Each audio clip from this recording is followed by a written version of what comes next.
I'm Amy. Hi, I'm Lonnie. And you're Adulting with Amy and Lani. I am so glad you're joining us today. We're going to be talking about time management. And I don't know if you noticed, but look what I've got. We finally have our little mixer and the sound system hooked up. But I don't know how it's going to work yet. This is the first time we are recording on the system.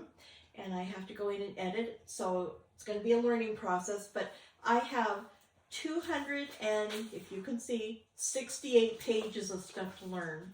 And I'm not going to learn it all at once. So my goal is Talk about time management, to learn one thing a month to get me a little bit better. 1% better each month at the recording of our podcast using these microphones. So anyhow, She's already 100% better than me. This is not my wheelhouse. well, mine either, but I like learning stuff. So, and I've had to ask for help. And anyway. Well, you've been along with us on that journey. Yeah, you have been. Use your resources. Yes. So anyway, we just want to thank you for joining us. Thank you for sharing your interest, things that you're interested in, so we can do the research and come back and share with you what we've learned. And it's a learning for us as well, so we find it very exciting. And your comments are just greatly appreciated. We really are enjoying having fun with this. But anyway, why don't we get started? Okay. We're going to be talking about, again, I think I said time management, and Amy's going to start giving us some information and details about this. Well, it's actually where we start is a breakdown of the time, how we use our time over an estimated 79 years. And I'm just closing in on this that. This was published in the HuffPost by Lee Campbell in 2007. So this may have changed, and if my guess is, if you compared this to the same type of information in 2020, it would be very different. Oh. But based on a 79-year lifespan, Ms. Campbell says we spend 28 years sleeping. We spend 7 years trying to sleep. I think I spend more time trying to sleep than that. Right? I don't get it. I will be absolutely exhausted, especially just before I have to go in for treatment. Like today, I'm just wiped out that I can't actually go to sleep. My husband says, okay, good night. Anyway, working 13 years and 2 months. We spend only 13 years working. Somehow I expected that to be a little higher. Watching TV, 8 years and 4 months. Wow. That's social media, 3 years. Oh, it's probably more than that. I think so, because Yeah. we've had so many changes since 2017. Yeah. But I agree. Yeah. Eating, 4 years, 6 months. That's a funny one. Vacations, not home stay, actual leaving for a vacation, 3 years and a month. Who manages 3 years and a month of a vacation? I mean, obviously this is broken up over a lifetime, but being romantic, 1.5 years. Socializing, 1 year and 3 days. I spend way more time than that socializing. That's sad. Only 1 year romanticizing? That's sad. I'm feeling sad about the socializing in general too, though, because that's a self-care item. Well, I'm thinking, boy, it'd be nice to be more romantic than 1 year out of 79.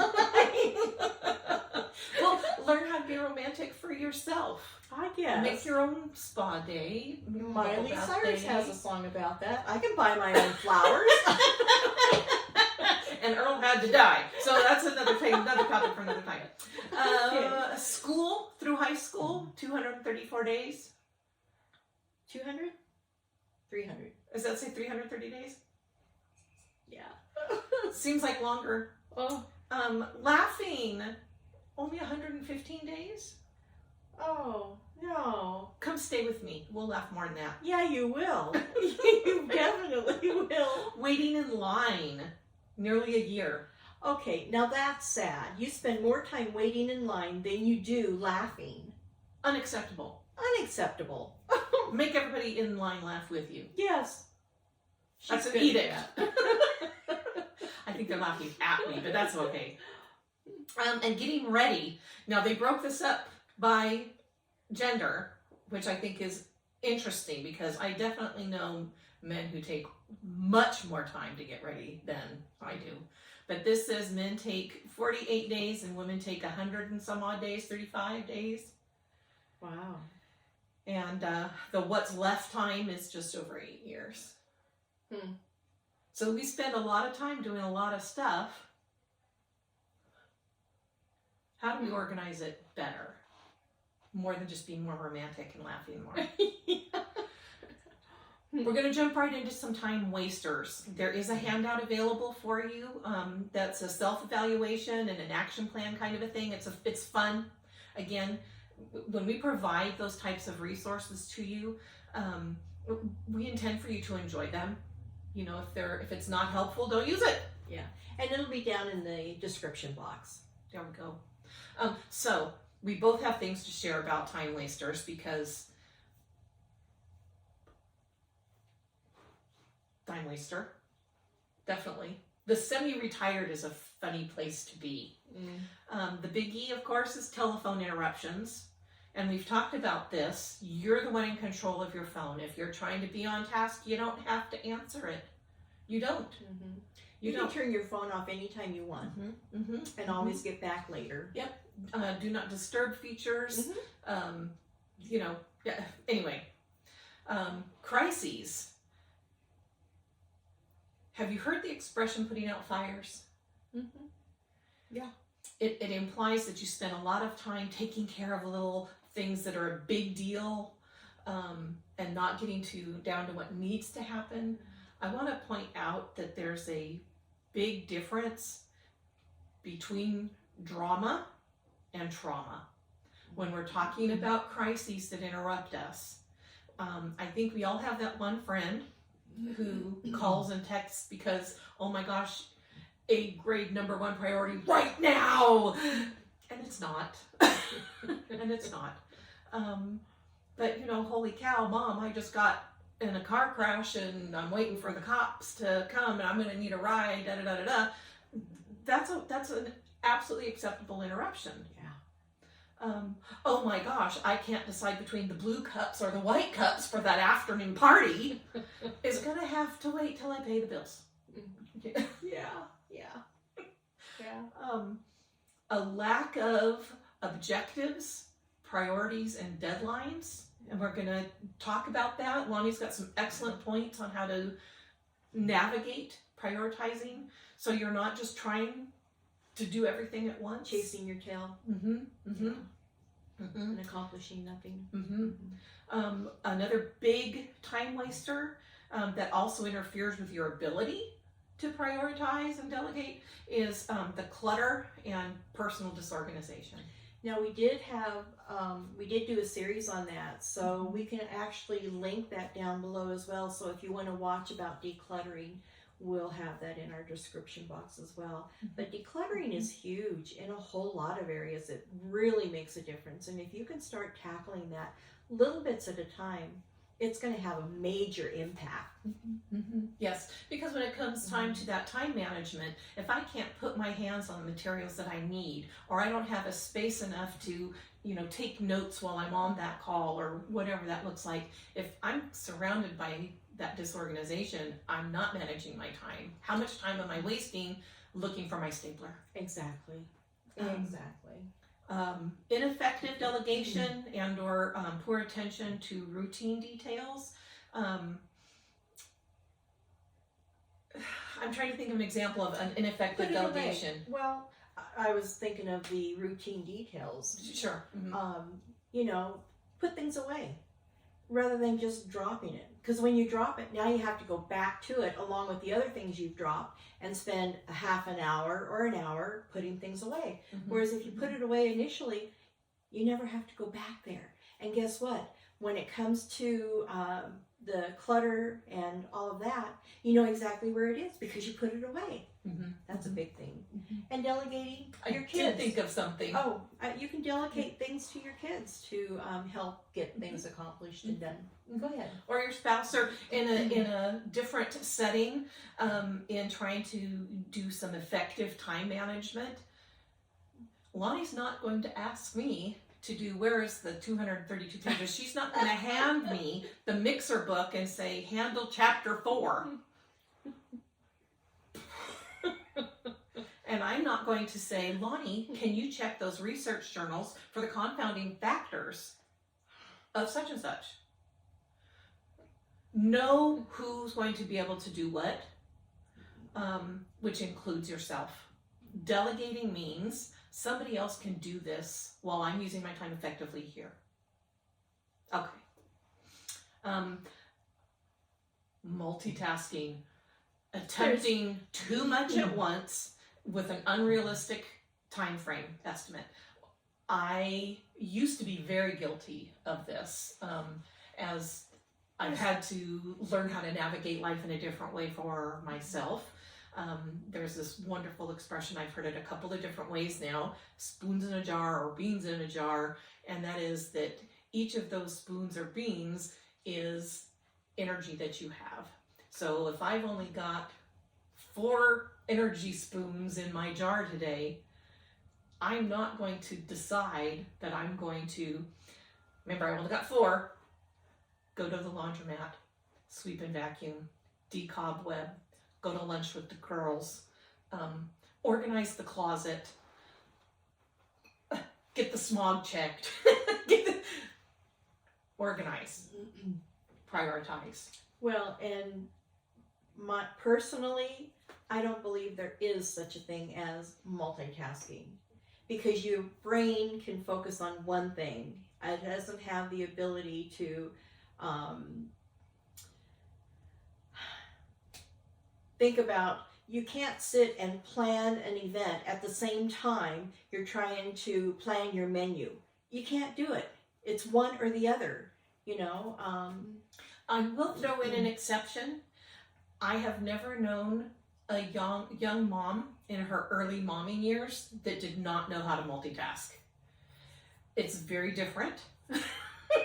I think that's not the type of time management necessarily that we're talking about at this time. Well, and I think multitasking is really a word that isn't used properly. And you're probably right. I think we need to come up with maybe a different term for when you have several things going on at the same time, where, you know, like she's talking about, as a young mother, you're having to take care of your kid and fix your dinner at the same time, and so you hold a crying baby and you're fixing your dinner. Well, I don't know that multitasking is necessarily the word, but it's, again, it comes back to managing the time. And you can manage a couple of things, but I don't think you can actually physically do, I don't know. That's an interesting one. I have to chew on that one for a little while. Now we need your thoughts. Talk to us about multitasking. Yeah, give us what you think about multitasking. But attempting too much at the same time without an effective goal or prioritizing. Confused responsibility or authority. This really is more for a work environment, in my opinion. It could be in the home as well, if you've got confused roles. Maybe at some point you discussed who does the trash and who does the dishwasher, and it got confused maybe. But being clear on what the expectations are of each player. Inadequate, inaccurate, or delayed information. Again, I feel like this fits more of a business scenario, but it can happen at home as well. Inaccurate information, yeah. Yeah. Or incomplete information, yeah. Mm-hmm. Or delayed information. Yeah. Our tag notice, for some reason, it got sent to somebody else's box. And I didn't have it in my brain. I didn't have it already written on the calendar. And so when it came, it was already a week delayed, because it went do, do, do, do, do, do. And now that all of a sudden changed up the priority of when that needed to happen. Yeah. Indecision or procrastination. Procrastination. I can make a decision. That's not a problem. I need to do this in this order, and this is why. That works for me. And then what? I still have 12 minutes before I have to stand up. Do you know, I just went through this with the mixer thing. I would get frustrated with it. I'd set it aside and I'd procrastinate because I didn't understand it. And it was overwhelming. And that's when I had to learn to call in help, other resources to help get me through it. But yeah, my first reaction is when I get overwhelmed, I step back and then I have to chew on it and procrastinate. And, you know, I should have just straight up early on called for help. So yeah, I have that issue too. Are you suggesting that we are Alike? I was going to say continuously refining what time management techniques work for us? Oh, absolutely. There we go. Absolutely. I can't even tell you how many times I've changed how I handle my calendar. Yeah. Anyway, let's move on. Okay. A lack of clear communication, which really can happen with anybody through text. Oh, yeah. Maybe Lonnie and I were texting about a function that she's preparing some food for, and then we talked about something else later, and I sent her a text saying, well, how many of those things did you need? What things? Are you asking me about cupcake pans? Are you asking me about batteries because we're talking about these packs? What are we discussing? What are we talking about? And, you know, and this is one of those generational things too, that if we are specific in our text message, somebody might say, but the grammar helps, the punctuation helps. Hey, Lonnie, I was still thinking about the cupcakes and I have a couple tins. Do you want them?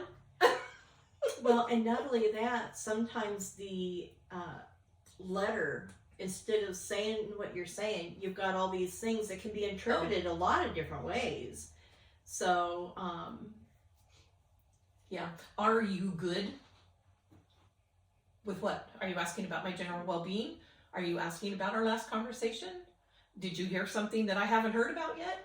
well, and I'm thinking about like the letters, WTF. Yeah. Wednesday, Thursday, Friday, Lonnie? Wine tasting friends. Anyway. Which leads There's to an a example. lack of standards or progress markers. Seriously though, do we, you know, when we set our time frames for our projects, what are we basing that time frame on? And being clear about that with ourselves. What is that standard? I need this to be 75% complete for edit on Friday. What are the progress markers? What is that going to look like? For us, because we know when we are going to be doing some recording, we know that whatever information Lonnie wants incorporated that she's found in her research, she's going to send it to me in enough time that I can collate that with the information that I have in enough time to send it back to her so that she can make any other notes before we get together. And even when we do that, we still have conversations about it. And so what are the progress markers? What's that standard? Fatigue and lack of discipline, which really kind of goes up with that indecision and procrastination, in my opinion. We get burned out. Yeah. We have a lot going on with our regular lives. Not just the world does not revolve around the mixer. You know, enough of the mixer. And when I'm tired, I can't absorb. I have noticed clearly. Yes. Yeah. And who can? Yeah. One of the things that I've noticed across the board with multiple people in my circles is that lack of self-discipline seems to correlate very highly with a lack of self-care. Coming up topic. And finally, in the time wasters, this one has become easy for me only in the last maybe 2 or 3 years, and Lonnie might even be able to attest to this, the inability to say no. A couple of things about saying no. It is incredibly difficult for me to put the N and the O together if I feel like I'm letting somebody down. However, there are positive ways to do that. There are positive ways to do that. And I think we talked about it in one of our... We did. We did. Is there a way to make one no a yes in a different way? Hey, can you record today?